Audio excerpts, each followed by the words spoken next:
بسم اللہ الرحمن الرحیم۔ السلام علیکم محترم ناظرین، جب آپ صلی اللہ علیہ وآلہ وسلم کی عمر شریف تقریباً 25 سال کی ہوئی تو آپ کی امانت و صداقت کا چرچا دور دور تک پہنچ چکا تھا۔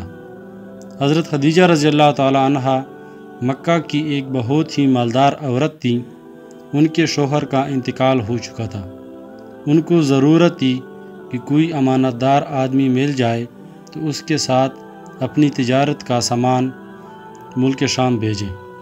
چنانچہ ان کی نظر انتخاب نے اس کام کے لیے حضور صلی اللہ علیہ وآلہ وسلم کو منتخب کیا اور کہلا بھیجا کہ آپ میرا مال تجارت لے کر ملک شام جائیں۔ جو معاوضہ میں دوسروں کو دیتی ہوں، آپ کی امانت و دیانت داری کی بنا پر میں آپ کو اس کا دگنا دوں گی۔ حضور صلی اللہ علیہ وآلہ وسلم نے ان کی درخواست منظور فرما لی اور تجارت کا مال و سامان لے کر ملک شام کو روانہ ہو گئے۔ اس سفر میں حضرت خدیجہ رضی اللہ تعالیٰ عنہ نے اپنے ایک معتمد غلام میسرہ کو بھی آپ کے ساتھ روانہ کر دیا تاکہ وہ آپ کی خدمت کرتا رہے۔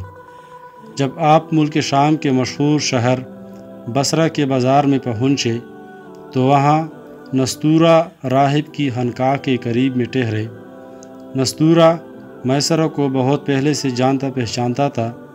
حضور صلی اللہ علیہ وآلہ وسلم کی صورت دیکھتی ہی نستورہ میسرہ کے پاس آیا اور دریافت کیا کہ اے میسرہ، یہ کون شخص ہیں جو اس درخت کے نیچے اتر پڑے ہیں؟ میسرہ نے جواب دیا کہ یہ مکہ کے رہنے والے ہیں اور خاندان بنو ہاشم کے چشم و چراغ ہیں۔ ان کا نام محمد اور لقب امین ہے۔ نستورہ نے کہا کہ سوائے نبی کے اس درخت کے نیچے آج تک کبھی کوئی نہیں اترا، اس لیے مجھے یقین کامل ہے کہ نبی آخر الزماں یہی ہے، کیونکہ آخری نبی کی تمام نشانیاں جو میں نے تورات اور انجیل میں پڑھی ہیں وہ سب میں ان میں دیکھ رہا ہوں۔ کاش میں اس وقت زندہ رہتا جب یہ اپنی نبوت کا اعلان کریں گے تو میں ان کی بھرپور مدد کرتا اور پوری جان نثاری کے ساتھ ان کی خدمت گزاری میں اپنی تمام عمر گزار دیتا۔ اے میسرہ، میں تم کو نصیحت اور وصیت کرتا ہوں کہ خبردار ایک لمحے کے لیے بھی تم ان سے جدا نہ ہونا اور انتہائی خلوص و عقیدت کے ساتھ ان کی خدمت کرتے رہنا، کیونکہ اللہ تعالیٰ نے ان کو خاتم النبیین ہونے کا شرف عطا فرمایا ہے۔ حضور اقدس صلی اللہ علیہ وآلہ وسلم بصرہ کے بازار میں بہت جلد تجارت کا مال فروخت کر کے مکہ مکرمہ واپس آ گئے۔ واپسی میں جب آپ صلی اللہ علیہ وآلہ وسلم کا قافلہ شہر مکہ میں داخل ہونے لگا تو حضرت بی بی خدیجہ رضی اللہ تعالی عنہ ایک بلہانے پر بیٹھی ہوئی قافلے کی آمد کا انتظار کر رہی تھی۔ جب ان کی نظر حضور صلی اللہ علیہ وآلہ وسلم پر پڑی تو انہیں ایسا نظر آیا کہ دو فرشتے آپ کے سر پر دھوپ سے سایہ کیے ہوئے ہیں۔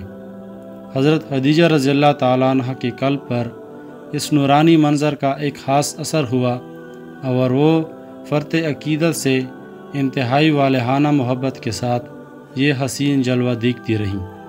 پھر اپنے غلام میسرہ سے انہوں نے کئی دن کے بعد اس کا ذکر کیا تو میسرہ نے بتایا کہ میں تو پورے سفر میں یہی منظر دیکھتا رہا ہوں اور اس کے علاوہ میں نے بہت سی عجیب و غریب باتوں کا مشاہدہ کیا ہے۔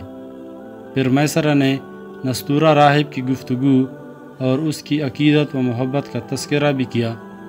یہ سن کر حضرت بی بی خدیجہ رضی اللہ تعالیٰ عنہ کو آپ سے بے پناہ قلبی تعلق اور بے حد عقیدت و محبت ہو گئی، اور یہاں تک کہ ان کا دل جھک گیا کہ انہیں آپ صلی اللہ علیہ وسلم سے نکاح کی رغبت ہو گئی۔ حضرت بی بی خدیجہ رضی اللہ تعالیٰ عنہ مال و دولت کے ساتھ انتہائی شریف اور عفت مآب خاتون تھیں۔ اہل مکہ ان کی پاک دامنی اور پارسائی کی وجہ سے ان کو طاہرہ یعنی پاک باز کہا کرتے تھے۔ ان کی عمر 40 سال کی ہو چکی تھی۔ پہلے ان کا نکاح ابو حالہ بن زرارہ تمیمی سے ہوا تھا، اور ان سے 2 لڑکے ہند بن ابو حالہ اور حالہ بن ابو حالہ پیدا ہو چکے تھے۔ پھر ابو حالہ کے انتقال کے بعد حضرت خدیجہ رضی اللہ تعالیٰ عنہ نے دوسرا نکاح عتیق بن عائد مخزومی سے کیا۔ ان سے بھی 2 اولاد ہوئی، ایک لڑکا عبداللہ بن عتیق اور ایک لڑکی ہند بنت عتیق۔ حضرت خدیجہ رضی اللہ تعالیٰ عنہ کے دوسرے شوہر عتیق کا بھی انتقال ہو چکا تھا۔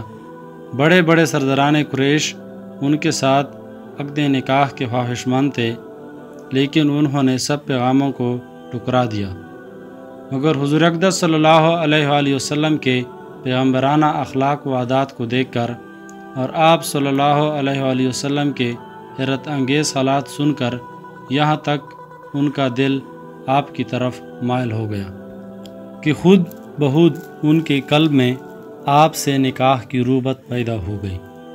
کہاں تو بڑے بڑے مالداروں اور شہر مکہ کے سرداروں کے پیغاموں کو رد کر چکی تھی، اور یہ طے کر چکی تھی کہ اب 40 برس کی عمر میں تیسرا نکاح نہیں کروں گی، اور کہاں خود ہی حضور صلی اللہ علیہ وآلہ وسلم کی پھوپھی حضرت صوفیہ کو بلایا، جو ان کے بھائی عوام بن خویل کی بیوی تھی۔ ان سے حضور صلی اللہ علیہ وآلہ وسلم کے کچھ ذاتی حالات کے بارے میں مزید معلومات حاصل کی۔ پھر نفیسہ بنت امیہ کے ذریعے خود ہی حضور صلی اللہ علیہ وآلہ وسلم کے پاس نکاح کا پیغام بھیجا۔ مشہور امام سیرت محمد بن اسحاق نے لکھا ہے کہ اس رشتے کو پسند کرنے کی جو وجہ حضرت خدیجہ رضی اللہ تعالیٰ عنہ نے خود حضور صلی اللہ علیہ وآلہ وسلم سے بیان کی، وہ خود ان کے الفاظ میں یہ ہے، یعنی میں نے آپ کے اچھے اخلاق اور آپ کی سچائی کی وجہ سے آپ کو پسند کیا۔ حضور صلی اللہ علیہ وآلہ وسلم نے اس رشتے کو اپنے چچا ابو طالب اور خاندان کے دوسرے بڑے بوڑھوں کے سامنے پیش فرمایا۔ بھلا حضرت خدیجہ رضی اللہ تعالیٰ عنہ جیسی پاک دامن شریف، عقل مند اور مالدار عورت سے شادی کرنے کو کون نہ کہتا۔ سارے خاندان والوں نے نہایت خوشی کے ساتھ اس رشتے کو منظور کر لیا اور نکاح کی تقریب مقرر فرمائی، اور حضور صلی اللہ علیہ وآلہ وسلم، حضرت حمزہ رضی اللہ تعالیٰ عنہ اور حضرت ابو طالب وغیرہ اپنے چچاؤں اور خاندان کے دوسرے افراد اور سرداران کو اپنی بارات میں لے کر حضرت بی بی خدیجہ رضی اللہ تعالیٰ عنہ کے مکان پر تشریف لے گئے اور نکاح ہوا۔ اس نکاح کے وقت ابو طالب نے نہایت ہی فصیح و بلیغ خطبہ پڑھا۔ اس خطبے سے بہت اچھی طرح اس بات کا اندازہ ہو جاتا ہے کہ اعلان نبوت سے پہلے آپ کی خاندانی بڑے بوڑھوں کا آپ کے متعلق کیسا خیال تھا، اور آپ کے اخلاق و عادات نے ان لوگوں پر کیسا اثر ڈالا تھا۔ ابو طالب کے اس خطبے کا ترجمہ یہ ہے، تمام تعریفیں اس خدا کے لیے ہیں جس نے ہم لوگوں کو حضرت ابراہیم علیہ السلام کی نسل اور حضرت اسماعیل علیہ السلام کی اولاد میں بنایا، اور ہم کو ماد اور مظہر کے خاندان میں پیدا فرمایا، اور اپنے گھر کعبہ کا نگہبان اور اپنے حرم کا منتظم بنایا، اور ہم کو علم و حکمت والا گھر اور امن والا حرم عطا فرمایا، اور ہم کو لوگوں پر حاکم بنایا۔ یہ میرے بھائی کا فرزند محمد بن عبداللہ ہے۔ یہ ایک ایسا جوان ہے کہ قریش کے جس شخص کا بھی اس کے ساتھ موازنہ کیا جائے، یہ اس سے ہر شان میں بڑا ہوا ہی رہے گا۔ ہاں، مال اس کے پاس کم ہے، لیکن مال تو ایک ڈلتی ہوئی چاؤں اور عدل بدل ہونے والی چیز ہے۔ میرا بھتیجا محمد وہ شخص ہے جس کے ساتھ میری قرابت اور قربت و محبت کو تم لوگ اچھی طرح جانتے ہو۔ وہ خدیجہ بنت خویل سے نکاح کرتا ہے اور میرے مال میں سے 20 اونٹ مہر مقرر کرتا ہے، اور اس کا مستقبل بہت ہی تابناک، عظیم الشان اور جلیل القدر ہے۔